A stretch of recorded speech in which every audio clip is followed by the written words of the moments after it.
Vamos então dar início a mais um webinar Galileu. É com enorme prazer que vos recebo aqui. O meu nome é Pedro Almeida, eu sou mestrando em Ciências e Emoções, portanto em Neurociência Afetiva, para além de ser formado e pós-graduado em Marketing pela London University King's College, e tenho uma experiência na área da formação, na área do marketing e na área dos negócios e da consultoria especificamente, com mais quase 20 anos. Portanto, tenho uma paixão enorme pela aprendizagem e o tema que nos traz aqui hoje, neurovendas, é um tema que me deixa particularmente interessado e particularmente entusiasmado, porque sem dúvida nenhuma a neurociência abriu não só uma porta gigantesca para dentro dos nossos cérebros, mas também permitiu-nos, com esta análise muito mais profunda da nossa forma de pensar, da nossa forma de reagir, da nossa forma de interpretar o nosso ambiente, permite-nos hoje em dia traduzir essa informação em mais-valia para áreas como a comunicação, como a liderança, como as vendas. E hoje é sobre isso que vamos falar. Como é que o nosso cérebro nos ajuda a tornar as vendas mais fáceis? Ora, o que é que nós então nos propomos para a próxima hora e que espero que todos vocês gostem? Portanto, compreender como é que funciona aqui o processo de tomada de decisão. Ao fim do dia, vender é isso mesmo. Existe um processo de tomada de decisão de quem compra para que a venda se possa dar realmente e, sem dúvida nenhuma, talvez dos mistérios mais bem guardados é o que é que passa na cabeça dos nossos clientes quando nos dizem que não. Ou quando um cliente que parece que vai comprar, de repente não compra. Ora, estes são o tipo de coisas que nós vamos perceber hoje, espero eu, um bocadinho mais, ajudar-vos a perceber um bocadinho mais porque é que isto acontece desta maneira. Depois vamos ver aqui um bocadinho de neurociência pura e dura, portanto vamos falar aqui um bocadinho do nosso cérebro, deste computador incrível que nós temos e que nasce connosco de uma forma muito limpa e que leva cerca de 8 anos até estar perfeitamente pronto para que nós possamos usar todo o seu potencial. Olhar para o modelo SCARF, que é o modelo da neurociência, da adaptação da neurociência à comunicação, à liderança e às vendas, e perceber aqui como é que ele influencia as vendas. E eu vou partilhar convosco aqui, por uma questão de curiosidade, alguns dos avanços que nós temos das neurovendas, mas especificamente no neuromarketing. Hoje em dia vocês têm inúmeras empresas, desde a Coca-Cola à Google, à Apple, inclusivamente às grandes empresas de refrigerantes que utilizam já hoje tecnologia de neuroanálise para tomarem decisões estratégicas, para tomarem decisões de produto e, mais do que isso, para garantirem que estão cada vez mais perto de dar aos seus clientes aquilo que eles realmente procuram e querem. Ora, o nosso cérebro é, como eu vos dizia, um computador absolutamente incrível. Os cientistas hoje em dia reconhecem como se calhar o sistema mais complexo, flexível e mais bem organizado que existe no universo que nós enquanto meros humanos conhecemos. Pesa apenas 1,3 kg, havendo aqui algumas variações, independentemente de se é um cérebro masculino ou feminino, podem haver variações em ambos, na ordem das 100 gramas para cada lado, mas o que é um facto é que ele normalmente representa 2% do peso do corpo humano, tem 100 milhões de células nervosas e ele tem aqui duas coisas muito importantes. Ele, por um lado, consome 20% do oxigênio que nós respiramos e daí ser tão importante nós aprendermos a respirar e, por outro lado, ele consome 20% da energia do nosso corpo. E este número, estes 20%, são extremamente importantes, porque eles vão nos dar a resposta de muitas das coisas que vamos ver pela frente. Ora, como é óbvio também, enquanto o nosso cérebro está funcional, enquanto nós estamos vivos, o nosso cérebro também é a casa de milhares de reações químicas. E são essas reações químicas que depois vão permitir que o nosso cérebro e o nosso corpo interajam de uma forma positiva e interajam numa simbiose que faz com que nós sejamos, sem dúvida nenhuma, a única espécie capaz de criar arte, de criar música, de fazer todas aquelas coisas que nós fazemos enquanto seres humanos e que nos distanciam. Uma coisa importante que temos que perceber aqui há alguns dos princípios da neurociência. Há muitos mitos da neurociência.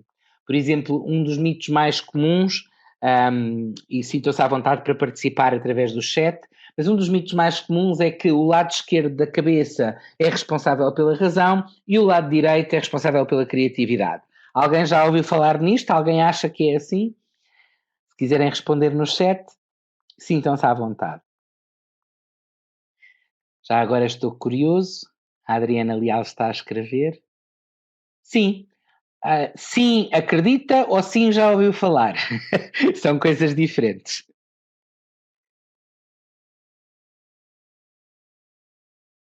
As duas coisas. Então, ótimo.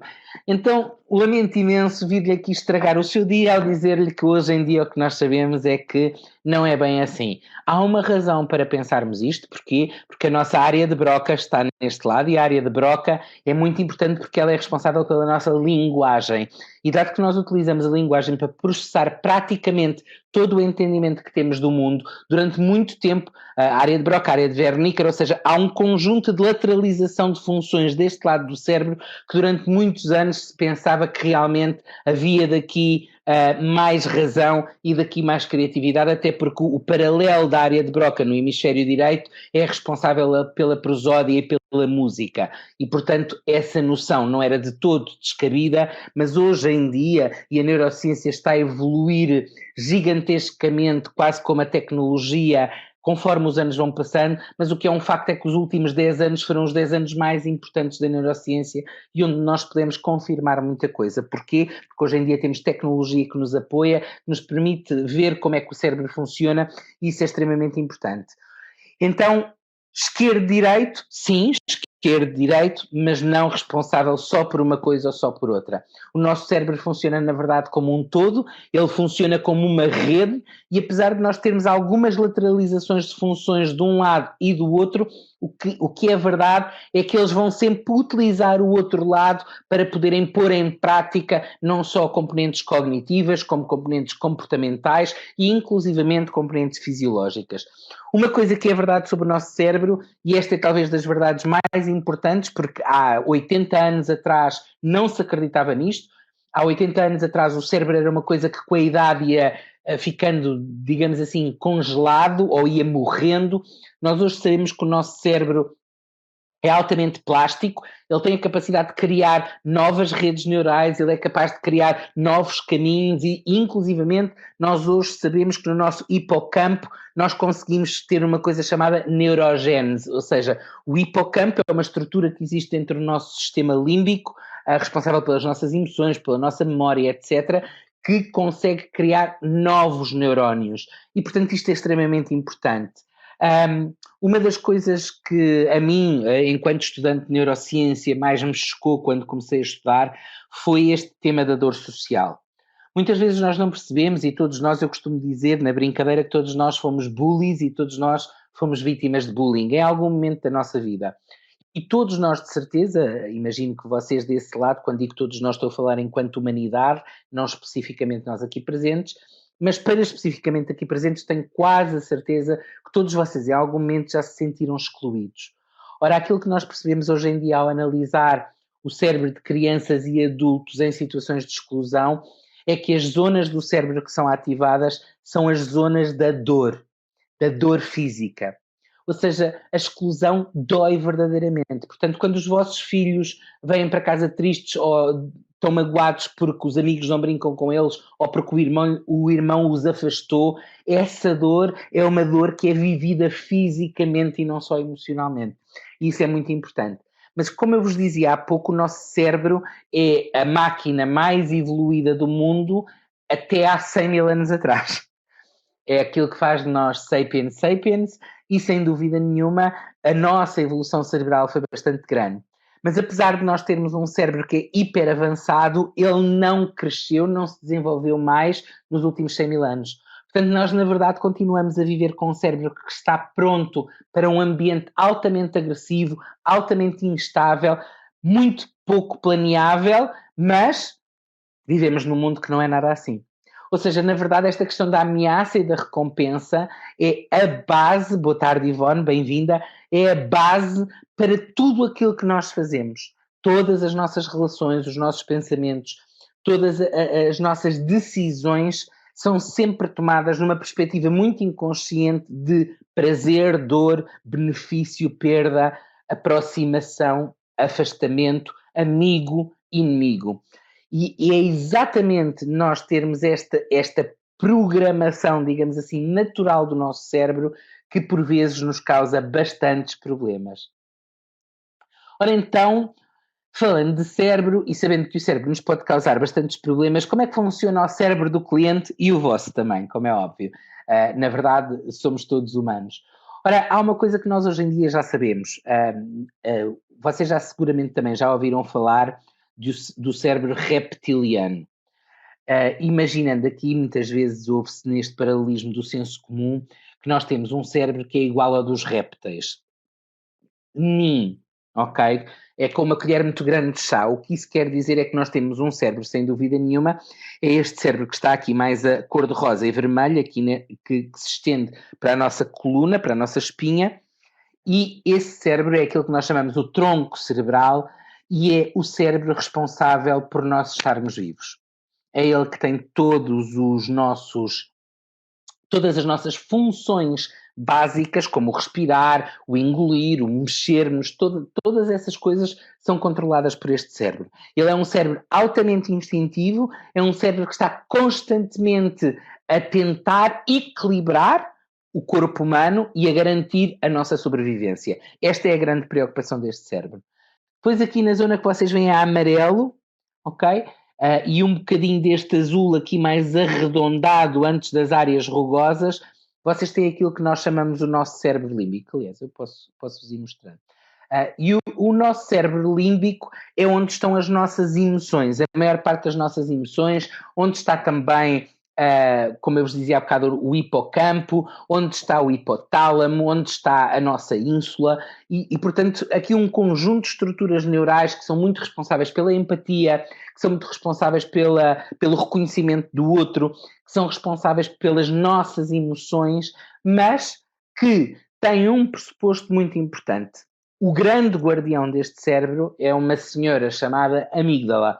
E, portanto, não estamos a falar das da garganta, porque senão, quando nos tirassem as amígdalas, o nosso cérebro deixava de funcionar, mas sim uma amígdala que está exatamente mais ou menos aqui e aqui, se fizéssemos assim um furo, íamos lá dar, que é do tamanho de uma amêndoa, tem uma forma amendoada, e a amígdala é o grande detector de saliência. O que é que isto quer dizer? A amígdala está constantemente a analisar tudo o que acontece à nossa volta, e sempre que alguma coisa dispara, não a pineal, bem lá mais atrás, a pineal está muito aqui para a frente, a amígdala chama-se mesmo amígdala, mas uma boa contribuição, Diogo. A amígdala é o nosso detector de saliência. Isso significa o quê? Que ele é quase como se fosse um guarda que está constantemente a tentar perceber coisas que saiam de padrão.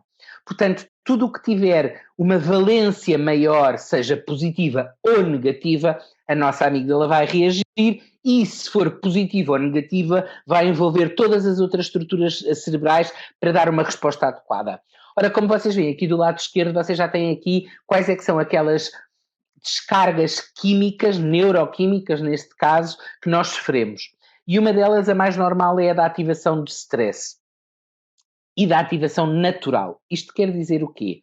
Nós estamos sempre num determinado estado emocional. Nós até a dormir, caso não saibam, quando nós estamos a dormir, o nosso cérebro, quando está a ser analisado numa ressonância magnética funcional, ele tem o mesmo nível de atividade que quando nós estamos acordados. E esta questão do stress é uma questão muito complexa. Porquê? Porque nós precisamos de cortisol. O cortisol é muito importante para nós, mais até do que a adrenalina ou a noradrenalina, porque o cortisol é onde começa o movimento. A hormona do stress, o cortisol, é realmente responsável por ajudar o nosso corpo a preparar-se para agir e, como é óbvio, a noradrenalina e a adrenalina vão-nos dar a força para preparar-nos para fugir ou lutar. Se lembrarem lá atrás, aquela questão da ameaça ou da recompensa, sem dúvida nenhuma que quando a nossa amígdala detecta um perigo, o que ela faz um shutdown, agora sim, falando dela, é esta área mais rugosa que vocês veem, portanto, que é a última parte do cérebro a ter sido desenvolvida, que é o nosso neocórtex e onde especificamente, aqui mesmo atrás da nossa testa, tem o vosso córtex pré-frontal, que é aquilo que nós chamamos o nosso cérebro executivo. É ele que é responsável por toda a consciencialização, por toda a racionalização das nossas decisões e quando está em perigo, ou seja, quando sobrecarregado o nosso cérebro e o nosso corpo de adrenalina e cortisol, numa situação de risco em que a amígdala esteja em controle, nós perdemos o acesso. Portanto, muitas vezes quando as pessoas dizem eu perdi a cabeça, é mesmo isso. Nós perdemos mesmo a cabeça. Porque a verdade é que nós não somos capazes de aceder ao nosso cérebro executivo e não conseguimos parar a quantidade de reações instintivas que na verdade estão ali para nos proteger. Como é óbvio, muitas vezes numa dimensão desproporcional. Porém, não é só quando nós não estamos bem que recebemos toda esta informação. Nós também recebemos mais descargas, mais descargas neuroquímicas quando estamos também, felizes. Nomeadamente a oxitocina, que é talvez das mais importantes hormonas no nosso corpo. Porquê? Porque hoje em dia nós sabemos que a oxitocina está muito ligada à questão do apego, da vinculação, por exemplo, entre mãe e filha, ou filho, porque quando a mãe dá de mamar ao bebê, na verdade o que acontece é o cérebro da mãe liberta a oxitocina ao mesmo tempo que liberta prolactina para fazer baixar o leite, e a criança a mamar está a libertar a oxitocina para associar prazer a este momento. E a oxitocina tem, sem dúvida nenhuma, esta conotação muito importante com o prazer, com as boas sensações, com o bem-estar. A serotonina, todos vocês já ouviram falar dela, ela é sem dúvida nenhuma aqui um bocadinho a hormona que nos acalma, que nos dá aqui um bem-estar, que nos dá equilíbrio, digamos assim, e extremamente importante, os GABA é um conjunto diferente de proteínas, mas que também contribuem para acalmar o corpo e para nos manter ativamente bem, ok? Portanto, de um lado, um conjunto de neuroquímicos que desativam o cérebro executivo e ativam todos os nossos sistemas para proteger a nossa sobrevivência. Do outro lado, um conjunto de hormonas e de proteínas cujo seu propósito é realmente estabelecer a ordem, a homeostasia do nosso corpo e permitir-nos sentir-nos em controle e positivos. E isso é muito importante. Como é que então acontece este processo de tomada de decisão no cérebro? Primeiro, o nosso tronco cerebral, como é óbvio, está sempre ativo, porque nós falamos, nós respiramos, nós precisamos dele para estarmos aqui hoje todos a participar neste webinar.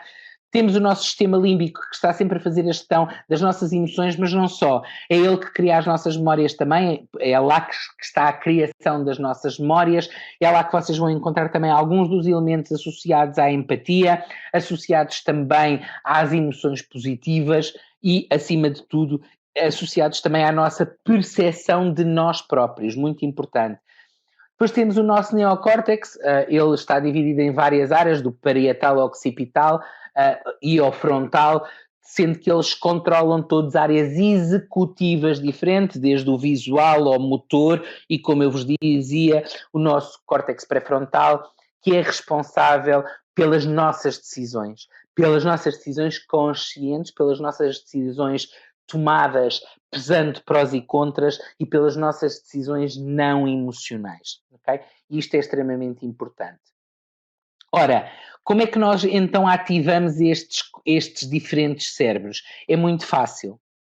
Sempre que eu confio no meu ambiente, confio no meu interlocutor, confio no vendedor que está sentado à minha frente e as indicações que eu recebo do outro enquanto ele fala comigo me fazem confiar nele e eu mantenho-me em domínio do meu córtex pré-frontal, ou se eu começo a sentir que este vendedor pode me estar a querer enganar, ou que esta pessoa pode não querer o meu bem, ou que me está a dar informação que não é certa, eu vou perdendo este poder e vou traduzindo cada vez mais a desconfiança para a minha amígdala, nomeadamente, e depois para o meu sistema límbico e para o meu tronco cerebral, ok? E, portanto, é um bocadinho este baile, se quiserem aqui, entre confiar e desconfiar, que gere todas as decisões que nós temos.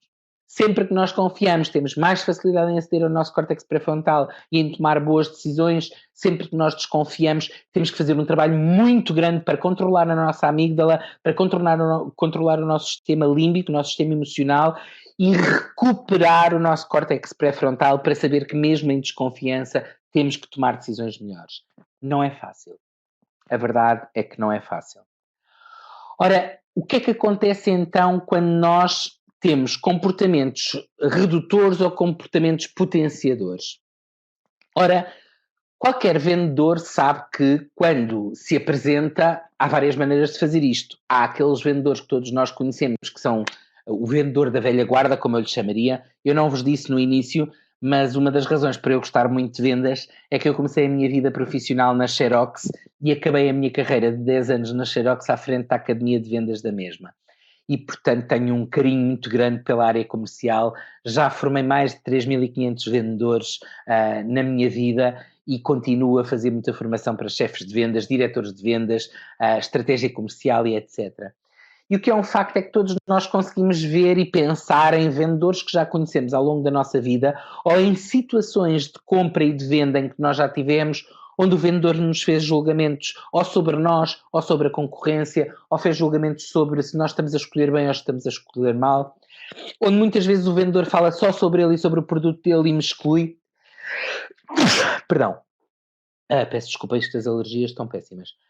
E me exclui, dizia eu. Outras vezes onde o vendedor nos limita às nossas oportunidades e não nos dá alternativas e, portanto, por mais que nós tentemos expandir a agenda da conversa, na verdade, ou por conhecimento ou por desconhecimento, ele tenta fechar cada vez mais o espaço da negociação e a conversa da negociação, onde há vendedores que muitas vezes nos escondem informação com medo que essa informação possa levar a uma tomada de decisão menos favorável, onde normalmente o vendedor assume aquela posição do eu é que sei, e eu aqui normalmente gosto de dizer sempre quando dou formação, cuidado, porque se eu for à vossa casa dizer-vos como é que vocês têm que arrumar a vossa casa, vocês também não vão gostar. Não é? Ninguém gosta, não é? E portanto lá está a minha amiga lá a disparar a dizer, então mas quem é esta pessoa que agora me vem dizer aqui que ele é que sabe sobre a minha vida, ou sobre os meus negócios, ou sobre as decisões que eu preciso tomar para proteger as minhas pessoas e para, na verdade, fazer aquilo que preciso de fazer. Vendedores que ditam é assim ou é assado, e por fim, como é óbvio, os vendedores que fazem críticas abertas ao meu negócio, que fazem críticas abertas às minhas escolhas. Todas estas coisas ativam cortisol no cliente. Todas elas. Como é óbvio, vamos aqui pensar que se eu tiver um vendedor que as faz todas, esta reunião de vendas vai durar muito pouco tempo, não é? Porque a minha amígdala vai disparar, o meu sistema límbico vai tomar conta e eu vou dizer ao vendedor que se não se importa vai vender para o outro lado, porque nesta freguesia não vai correr bem. Ora, como é óbvio, é uma consciência importante que nós temos que ter. Mas o que é importante é perceber que há um outro caminho. E há um outro caminho que cada vez mais está a ser celebrado, que cada vez mais é prática, e que o Challenger Sale, que é o último grande modelo de vendas do ponto de vista da venda consultiva e da venda global, sendo que durante muitos anos a venda consultiva e o SPIN foram os modelos com maior tração a nível do mundo empresarial e do mundo das vendas, mas sem dúvida nenhuma que o Challenger Sale Model, que é um modelo que tem 3, 4 anos no máximo, ele sem dúvida nenhuma também traz muito estes comportamentos potenciadores.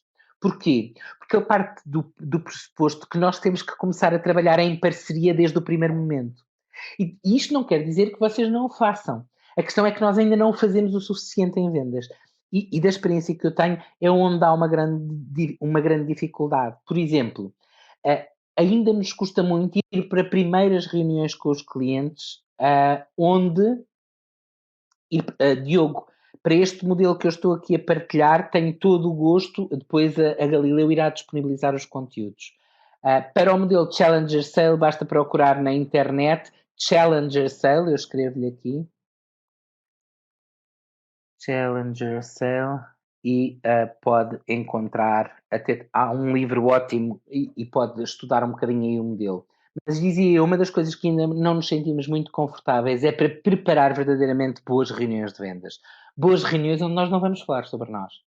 Isto é um bocado confuso. Que é, então, mas eu vou vender e não vou falar sobre mim? Não, não vamos. Vamos falar sobre o cliente. Porque antes de eu poder falar sobre mim, eu tenho que saber muito mais sobre o meu cliente. Eu tenho que incluir muito mais os desejos dele, as preocupações dele, onde é que estão os objetivos estratégicos que ele persegue, o que é que ele quer para a empresa dele, para o futuro dele, das pessoas dele, o que é que ele aprecia em termos de soluções, que outras coisas é que ele já experimentou, quem são os outros fornecedores dele, Quem são a concorrência dele? O que é que se está a passar na indústria dele? O Challenger Sale começa sempre aqui, que é o que é que nós conseguimos adicionar de valor?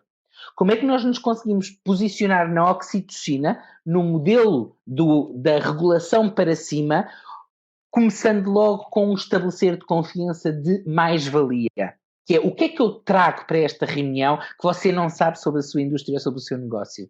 Ou que ideia é que eu posso trazer para aqui que você ainda não tinha pensado? E isto é extremamente importante. Porquê? Porque nós aqui começamos logo a trabalhar confiança e depois torna-se muito mais fácil desenvolver. Da mesma maneira do celebrar. Há muitos vendedores, quando eu falo do celebrar, me dizem assim, mas celebrar o quê? Tudo. Se eu tenho um cliente que é meu cliente, isto significa que ele já me comprou alguma coisa. Porque os clientes já são clientes quando compram. Só a partir do momento em que ele me pagou uma fatura minha e eu lhe entreguei alguma coisa, é que passamos a ter uma relação de cliente e prestador de serviço ou fornecedor. E é muito importante eu celebrar as vitórias dele. Se eu estou a ler as notícias e sei que eles, por exemplo, vamos imaginar uma empresa de construção que ganhou um grande concurso público, etc. Pegar no telefone e ligar, parabéns, olha, acabei de ler a mensagem, muitos parabéns, isto significa que sem dúvida nenhuma vamos ter muito trabalho pela frente. Eu tenho que participar. Eu tenho que o incluir nas minhas tomadas de decisão. Uma das coisas que as grandes empresas, as Big 50, nem vou dizer as Big 100, mas as Big 50 fazem, do grande consumo fazem todas, há muitos anos que perceberam que sempre que precisam de lançar produtos ou definir estratégias, a melhor pessoa para fazer isso são os clientes deles. E por isso é que adoram convidá-los para sessões de webinars ou para sessões de palestras, onde na verdade aquilo que eles querem é ouvir o que é que os clientes têm para dizer. Porque, na verdade, é muito mais fácil confiar quando eu estou incluído. Como formador, eu costumo dizer que todas as mudanças são mais fáceis se eu achar que a mudança começou em mim. E como coach, é esse o meu trabalho muitas vezes, de fazer o cliente perceber que não sou eu que decido a mudança. É ele que vai escolher não só o que é que quer mudar, mas é ele que vai escolher dar o primeiro passo, pelo menos. E eu depois estarei lá para acompanhar os outros, como é óbvio. Mas o primeiro passo tem que ser sempre quem quer mudar. Portanto, há um modelo, há uma maneira de trabalhar bem, há uma maneira de vender sem despertar o lado negro do nosso cérebro, o dark side of the force. Ok? Portanto, muitos de vocês, se calhar, se já leram o Pensar Devagar e Depressa, do Daniel Kahneman, já ouviram falar desta questão do sistema 1 e sistema 2.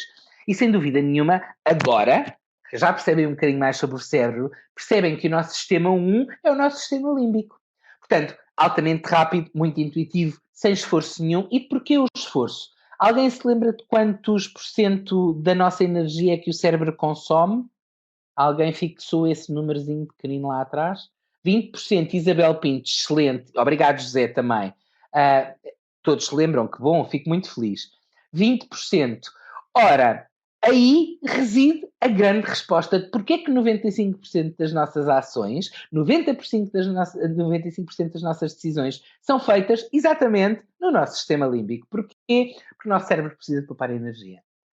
Eu agora vou desfazer aqui um mito terrível e eu peço imensa desculpa já às senhoras, porque eu sei que isto tem sido durante anos um tema bastante interessante e debatido, que é das senhoras conseguirem fazer mais do que uma coisa ao mesmo tempo e os homens não. A verdade é que ninguém consegue, porque o vosso cérebro só se consegue focar numa coisa de cada vez, inteiramente só numa coisa de cada vez. Porquê? Porque, na verdade, ele quer poupar o máximo de energia possível. E agora perguntas para vocês. Quem é que se lembra de quantas vezes é que escovou hoje os dentes do lado direito? Alguém? Imagino que não. Quantos de vocês é que, quando estão a conduzir, pensam primeira, segunda, terceira, podes ir para quinta? Não, agora segunda. Nós não fazemos isso. E assim como não fazemos isto para conduzir, assim como nós não fazemos isso para nos vestir todos os dias, para tomar banho, para lavar os dentes, para abrir a porta de casa, para fechar, para levar chaves, para todas as coisas que nós fazemos durante o nosso dia, o nosso cérebro, 95% das decisões, tenta compactá-las em hábitos. E como é óbvio, o que acontece com o hábito é que se não é revisitado, não é retestado, em algum momento perde a ecologia e em algum momento eu começo a ter erros de sistema ou erros que são absolutamente previsíveis, porque já se está mesmo a ver que é aquilo que eu vou fazer, não é? Porque é aquilo que eu faço sempre.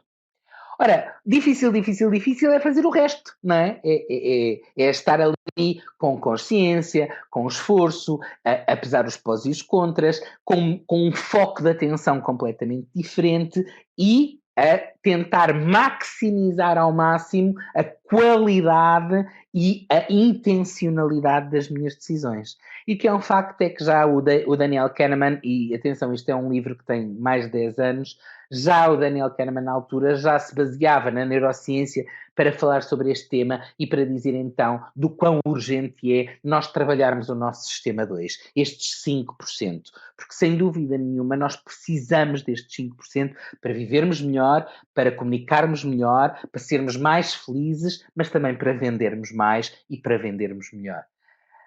Ora, imagino que estejam bastantes vendedores aqui. Quantos de vocês é que já não perderam a cabeça numa reunião de vendas? Alguém é capaz de levantar assim só por um eu, só para eu saber que há mais seres humanos aqui presentes? Quase. O Pedro Marçal, o Pedro Rodrigues, a Eugénia, o Tiago. Pois, é normal. Porquê? Porque pensem assim, quantos de vocês é que não repetem inúmeras vezes a mesma abordagem, dão várias vezes as mesmas respostas, têm o vosso modelo de reunião comercial, já sabem que vão começar por aqui e a seguir vão para ali, se ele disser A, vocês dizem B. E o que eu quero que vocês percebam é que quando nós temos isto tudo tão bem mapeado, quando isto acontece tudo tão bem planeado, a venda é só sobre vocês. Não é sobre o cliente. Porque o cliente não está dentro deste plano. Por muito que eu possa imaginá-lo, mas ele não está cá. Então, uma das coisas que é muito importante é nós termos uma preparação muito boa para quê? Para garantir que é o cliente que me diz como é que eu organizo o plano da reunião. Tem que ser o cliente, eu, como é óbvio, controlo, porque eu tenho objetivos para as reuniões, como é óbvio, mas é o meu cliente que me vai ajudar a chegar ao meu objetivo. E isto é uma parte muito importante. E se vocês pensarem nas boas compras que vocês fizeram com vendedores que vos marcaram pela positiva, foi isto que aconteceu. Foi acerca de vocês. Vocês foram ouvidos, foram vistos. Ele preocupou-se com o que é que vocês queriam, com o que é que vocês sentiam, não é? E vejam, vocês sentiam, vocês queriam confiança, confiança, confiança, confiança. E compramos, não é? Porque é mesmo isso que acontece no nosso cérebro. E agora gostava de perguntar às pessoas quem é que vê primeiro o perfil e quem é que vê primeiro a parte frontal.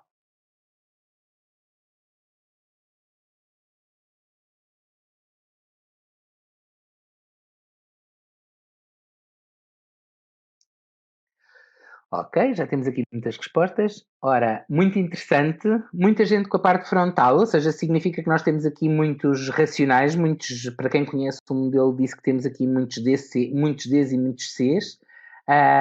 Normalmente, quem vê a primeira parte frontal é uma pessoa igualmente também muito frontal, toma decisões essencialmente racionais, é focada nos objetivos e nos resultados. As pessoas que veem o perfil primeiro têm tendência a serem pessoas mais criativas, a terem uma gestão de frustração melhor e a olharem sempre para a vida de uma maneira diferente, a permitirem-se ter outro tipo de perspectiva. E isto é só uma brincadeira para vocês verem como é que o nosso cérebro leva tempo a processar aquilo que é uma imagem. Nós dependemos muito do nosso córtex visual. Porquê? Porque 90% da informação que nós recebemos no nosso dia a dia e que nós processamos é aquela que nós vemos. Os nossos olhos são a nossa maior fonte de informação. E o problema dos nossos olhos é que os nossos olhos têm uma visão periférica altamente defeituosa. E o problema em cima deste problema é que essa visão altamente defeituosa faz com que o nosso cérebro esteja constantemente a analisar se há perigo, porque é isso que ele faz com a visão periférica. Ele tenta perceber o que há mais a acontecer e está sempre atento a ver se acontece aqui alguma coisa que eu preciso de reagir. Ora, da neurociência saiu um modelo a que nós chamamos o modelo SCARF, e que tem, na verdade, a resposta a trabalhar com as pessoas, a desenvolver abordagens e comunicação que maximize a utilização do nosso córtex pré-frontal e que minimize a fuga e a ameaça e portanto, o raptar da nossa amígdala e o acesso do cérebro límbico. E ele chama-se SCARF, porquê? Porque cada uma é um acrónimo. O S está para status, já vamos ver cada um com mais cuidado. O segundo está para certeza, autonomia, afinidade, relatedness em inglês, e o fairness de justiça. E porquê status? Primeiro porque todos nós, com muito ou pouca autoestima, sempre que alguém ameaça a nossa personalidade, nós atacamos. E então é muito importante o vendedor perceber que se o cliente não se sentir único, se o cliente não se sentir realmente olhado, percebido, ouvido, e se nós não formos, e principalmente nos dias que correm, atenção, porque hoje em dia eu decidi nem sequer perder aqui muito tempo com o processo de tomar a decisão do cliente, porque o processo de tomar a decisão do cliente hoje em dia, como é óbvio, quando tem o vendedor, ele já fez metade do processo, porque ele já foi online, ele já tem uma série de referências, ele já viu uma série de coisas e, portanto, na verdade, é aqui que realmente começa a importar. É quando eu me sento à frente dele.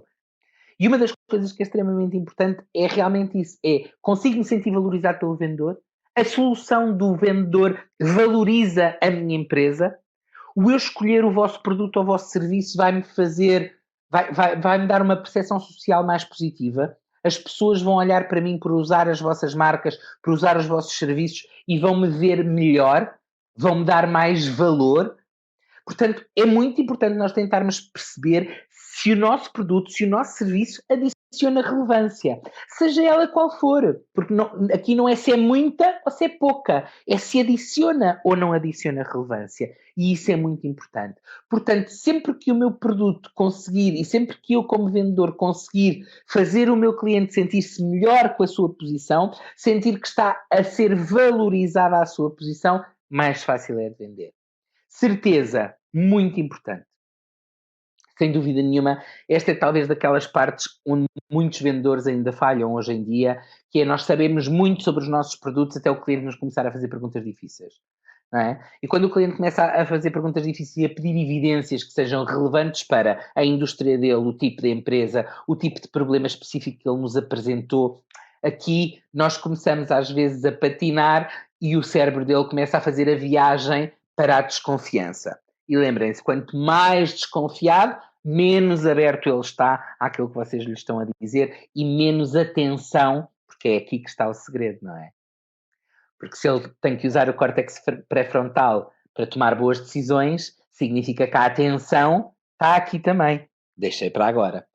Então, sem dúvida nenhuma, nós queremos esta atenção, nós não queremos esta atenção límbica, porque esta atenção vai para o fight or flight, ou freeze, ou play dead, e nós não queremos isso. Então, sem dúvida nenhuma, nós temos que ter aqui o nosso trabalho de casa muito bem feito, nós temos que perceber muito bem com que tipo de indústria é que estamos a falar, com quem é esta pessoa, não é? Que tipo de garantias e de referências é que nós podemos dar sobre o nosso produto ou sobre o nosso serviço, ou às vezes sobre nós próprios. E depois garantir que a minha comunicação é limpa. Porque isto é que continua a ser. Nós estamos em 2021 e eu dou formação em vendas há 16 anos, pelo menos. Sim, há 16. E em 16 anos, e depois de ter tido uma carreira na área de vendas, na área do marketing, e como vos disse, numa empresa que foi durante muitos anos considerada a maior escola de vendas do mundo, a Xerox, eu continuo a ficar espantado como os vendedores ainda acham que bombom é tirar um linguajar e um jargon, não é? Portanto, um jargão muito específico para cima dos clientes naquela tentativa de os baralhar. Esqueçam isso. Sempre que eu começo a ouvir muitas coisas que eu não entendo, eu começo a desconfiar. E isto não quer dizer que me estejam a mentir. Quer dizer é que eu deixei de estar tão aberto como estava até aqui. Então, quanto mais simples, quanto mais frontal, quanto mais transparente for a comunicação, mais fácil é do cliente ir ganhando certeza de que está a lidar com a pessoa certa e de que, sem dúvida nenhuma, pelo menos vale a pena considerar aquilo que me está a ser apresentado. Depois a questão da autonomia, e aqui sem dúvida nenhuma isto é importantíssimo, não é? E vou já para a última frase, porque é aqui que está o segredo. É colocar o cliente ao volante do produto e do serviço. Ouçam, as marcas de carros não fazem test drives só porque sim. Fazem test drives porque eles sabem que ali vendem 90% do carro. Porque é experiência. E cada vez mais nós compramos experiências. Nós compramos experiências de restaurantes, nós compramos experiências da Glovo. Nós somos muito focados nesta questão da experiência, porque nós, como seres humanos, evoluímos, crescemos, relacionamos experimentalmente, não é teoreticamente. Nós não temos casamentos teóricos, não temos filhos teóricos, não é? não temos filhos idealizados. Não, nós fazemos as coisas. E se por um lado isto acaba por ser quase automático, porque está nos 95%, é o hábito, não é? A verdade é que nós sabermos isto também nos ajuda. Quanto mais fácil for, mais fácil é a decisão. Então, aqui é onde vocês vão encontrar uma coisa chamada o paradoxo da escolha. Porquê o paradoxo da escolha?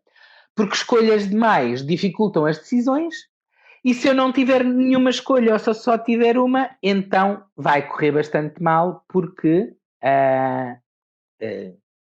o cliente pode pensar que não é uma coisa boa. Porque se ele só pode escolher uma, claramente ele está numa de tudo ou nada, e tudo ou nada para nós é ameaça, e lá estamos nós outra vez no nosso sistema límbico, lá estamos nós outra vez a tentar proteger-nos, lá estamos nós outra vez a olhar para amigo e inimigo, ok? E nós o que temos que evitar é isto, é que o cliente entre neste estado de olhar para nós ou como amigo ou como inimigo. Como amigo, sim, mas quando nós entramos no amigo e inimigo, é perigoso. E uma das coisas que eu também sempre digo aos meus vendedores é: os clientes não estão cá para ser nossos amigos. Isso é uma coisa que pode acontecer com o tempo e que pode acontecer com o bom trabalho que nós fazemos e com aquilo que é normal entre os seres humanos, que são as relações humanas. Mas enquanto vendedor e cliente, esta relação é sagrada e esta relação tem que se manter aqui, okay? Nesta caixa, porque é aqui que está a confiança e é isso que permite realmente que o cliente olhe sempre para mim como cliente, com o respeito que eu preciso que ele olhe e com a confiança que eu preciso que ele olhe. E isso é determinante. A afinidade, quer dizer, vocês são todos seres humanos, não é? Nós todos procuramos pessoas que gostam, não é? O Robert Cialdini, no seu livro das 7 influências sociais, não é? Portanto, do estudo que ele fez sobre o que é que são as verdades universais da influência, uma das influências, como é óbvio, é esta, é a da afinidade, é o do gostar. Nós compramos mais facilmente a pessoas de quem gostamos, a pessoas que são parecidas connosco, a pessoas que têm afinidade connosco. Na verdade, hoje em dia nós também sabemos que é um dos problemas graves da empatia, é esta questão do in-group, que vocês leem aí, que é do grupo a que eu pertenço, não é?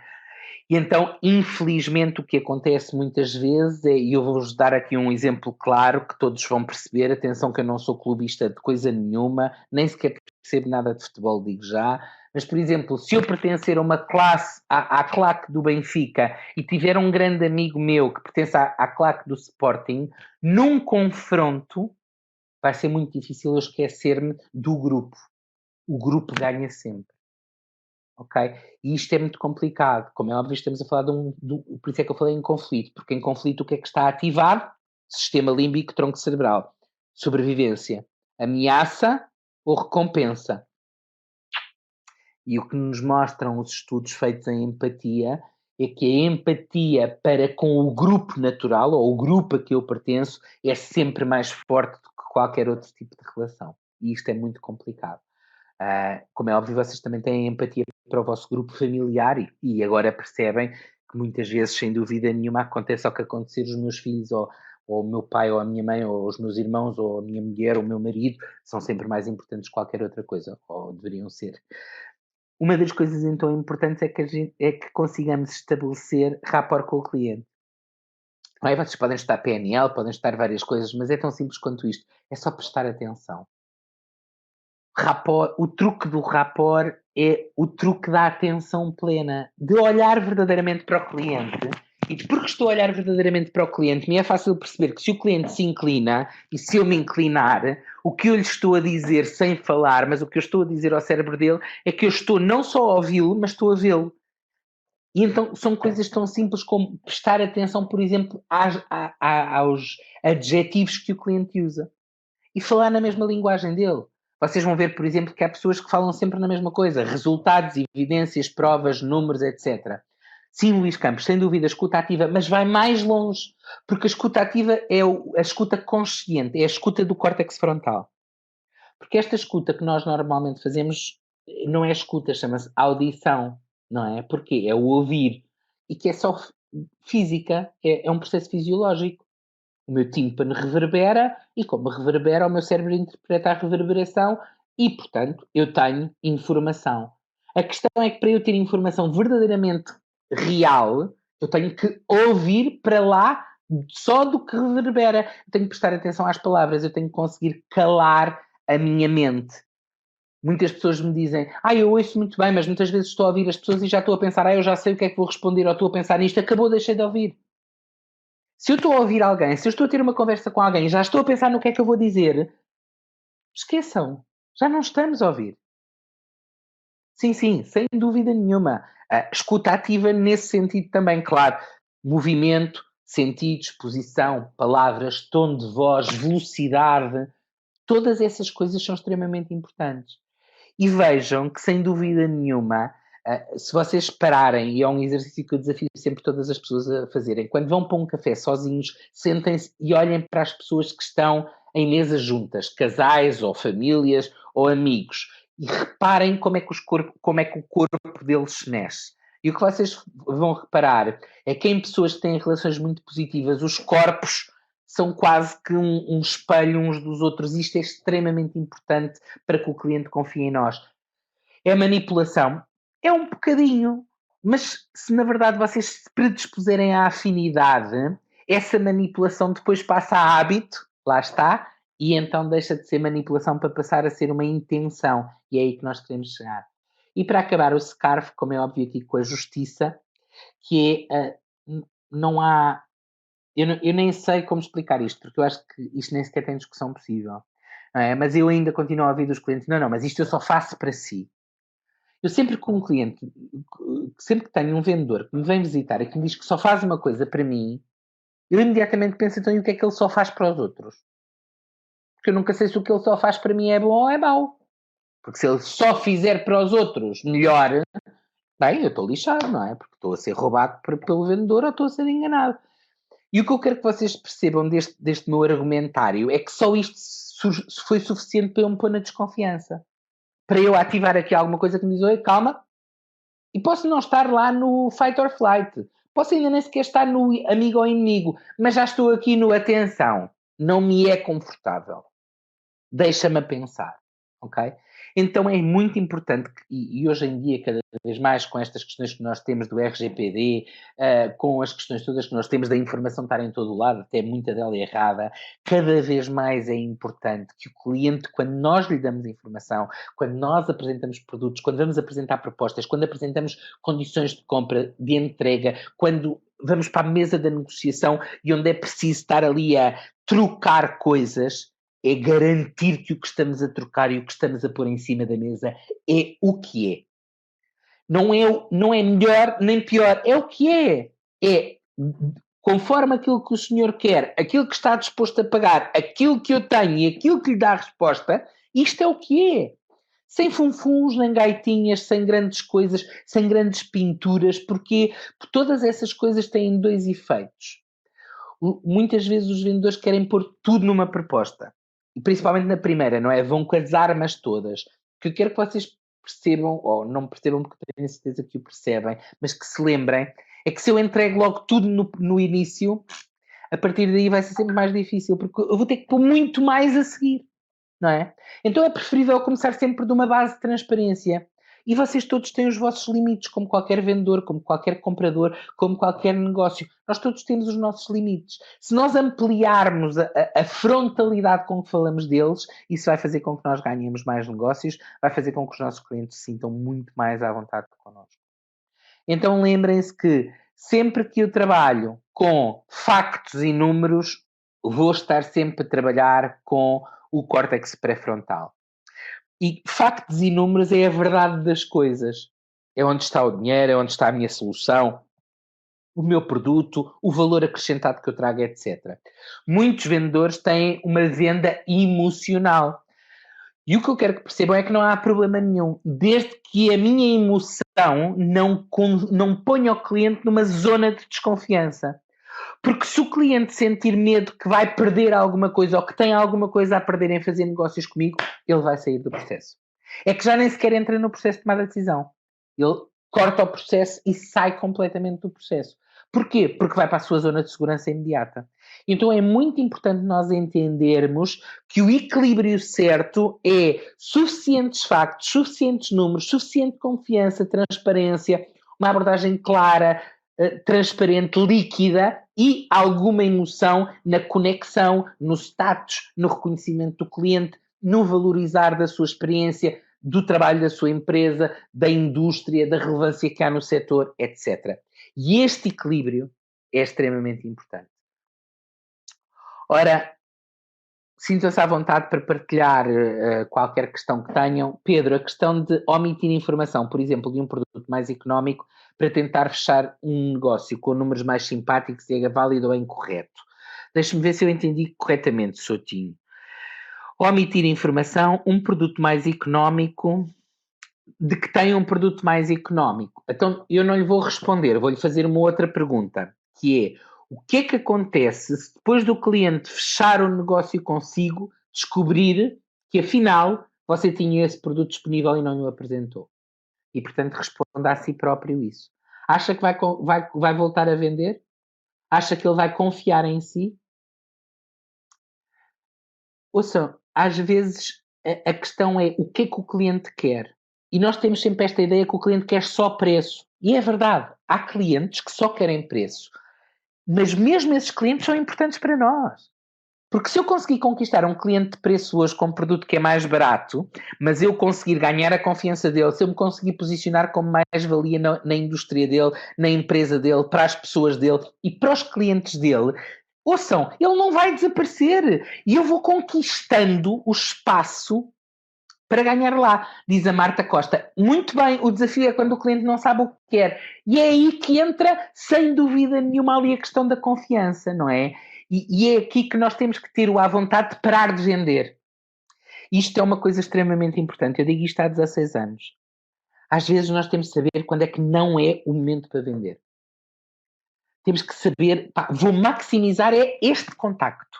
Já percebi que este cliente não sabe para onde é que quer, já tentei aqui 2 abordagens, já tentei empurrar para a esquerda, não vai, para a direita não vai, então bora lá abrir jogo. Fale-me de si. Como é que chegou aqui? O que é que vocês estão a viver? Como é que estão a enfrentar esta situação do Covid? O que é que os vossos clientes procuram? E em última análise façam esta pergunta. O que é que os vossos clientes valorizam?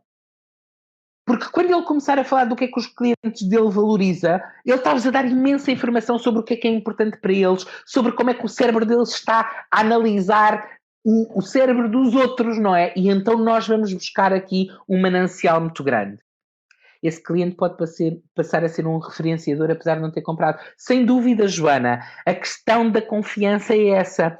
E sem dúvida, outra vez, Joana, muitas vezes, e já me aconteceu, um cliente que não me comprou hoje, mas gostou tanto do que eu apresentei, gostou tanto da relação que teve comigo, da conversa que nós tivemos, que fez com que eu vendesse primeiro a outro cliente que ele me recomendou do que vendesse a ele. Okay? E então não queiram vender sempre. Eu sei que isto é muito difícil dizer a vendedores, principalmente nós vivemos num mundo onde os KPIs, onde os números, onde cada venda tem que ser, cada reunião tem que ser uma venda, está muito marcado e infelizmente, sem dúvida nenhuma, ainda há muitos diretores comerciais que têm esta política. Ouçam, clientes são mais importantes que vendas. Sempre.